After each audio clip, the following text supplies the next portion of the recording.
सभी को good evening बोलता हूँ। अभी तक तो धूप ही नहीं निकली और ये क्या हो रहा है। हम तो हर टाइम अब घर में ही बैठे रहते, कहीं घूमने भी नहीं जाते। पता नहीं ये ठंड कब खत्म होगी। और एक ये दोनों देखो, यहाँ पे ये दोनों तो मस्ती करते रहते हैं। इन्हें तो कोई फर्क ही नहीं पड़ता कि ठंड हो चाहे गर्मी हो या बरसात हो। हाँ, हमें तो कोई फर्क नहीं पड़ता क्योंकि हम तो बिल्कुल मस्त रहते हैं। तेरी उसकी तरह नहीं वाइफ की कि जब देखो हर टाइम बैठी रहती है। अरे तुम सब के सब मेरे पीछे क्यों पड़े रहते हो? मैं तो अपने बच्चों को गर्माहट दे रही थी। मैं तो खुद ही इतनी दुखी हूँ, इतनी टेंशन में हूँ कि मेरे बच्चे बाहर क्यों नहीं आ रहे। मुझे लगता है ये ज्यादा ठंड मान गए हैं। मेरे अंडों में से अभी एक भी बच्चा बाहर नहीं आया। पता नहीं इनको क्या हो गया। और दूसरे वाले का भी टाइम था, वो भी अभी बाहर नहीं आया। मैं तो यही सोच सोच कर परेशान हूँ। ऊपर से ये सर्दी हमें बिल्कुल ही खत्म कर देगी क्या? हमारे किसी भी बच्चे को बाहर नहीं आने देगी क्या? मैं तो बहुत ज्यादा परेशान हो गई हूँ। और तुम सबकी तो शैतानियां ही खत्म होने का नाम नहीं लेती।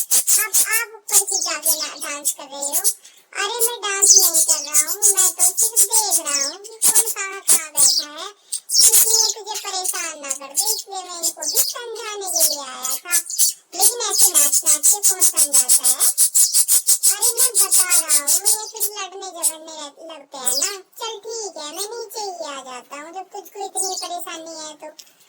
ले आ गया, अब बता तो फिर अब तुम नीले के साथ क्या कर रहे हो? अरे वो नीला ताका झाकी करता रहता है ना हमारे घर में, तो उसको ही बता रहा था मैं कि भाई ऐसे घूम घूम कर एक तो मुझे और मेरे घर वाले को परेशान मत किया कर। दूसरी बात यह है कि सर्दी बहुत है, तुम ऐसे फड़फड़ाते रहते हो तो हम लोगों को भी ठंड लगती है, जैसे कि पंखा चला दिया हो। वैसे ही ठंड की वजह से बाहर नहीं निकला जा रहा है। अरे भाई मैं तो ये कह रहा था कि मुझे भी उधर ही बुला लो। नहीं, तुझको नहीं बुलाएंगे क्योंकि तू सारे अंडे फोड़ देगा। तू तो सबसे ज्यादा शैतान है। तुझे पत भूल गया तू मुझे कैसे पटक पटक कर मारता था।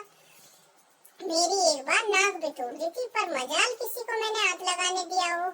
वाइट को कोई हाथ नहीं लगा सकता। अब तो अपनी चिकनी चुपड़ी बातें अपनी ही तरफ रख और दूर से ही देखता रहे कि क्या हो रहा है हमारी साइड। क्योंकि तू बहुत बेशरम आदमी था ना, इसलिए हमने तुझे दूसरी साइड कर दिया। अब मेरी घरवाले भी आराम से अपने बच्चों के पास बैठी रहती है। अरे जाओ, जिस दिन मैं आ गया ना, तुम दोनों को पटक पटक कर मारूंगा। ये तो ये सोचते हैं कि मैं आ ही नहीं सकता।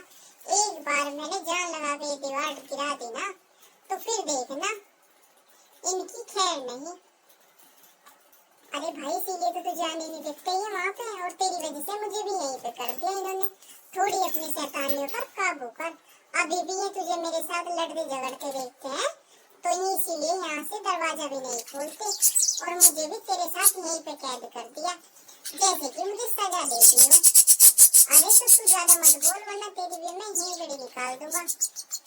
अरे भाई मुझे ही बुला ले, मैं तो तुझे कुछ नहीं कहता था। मैं तो तेरा वैसा भी दोस्त था।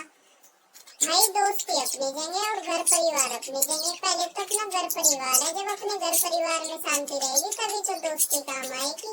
तेरे साथ फिर वो ब्लू भी तो आता है और तू थोड़ा ही कम है। तू भी उसके साथ साथ लड़ता झगड़ता तो खूब था।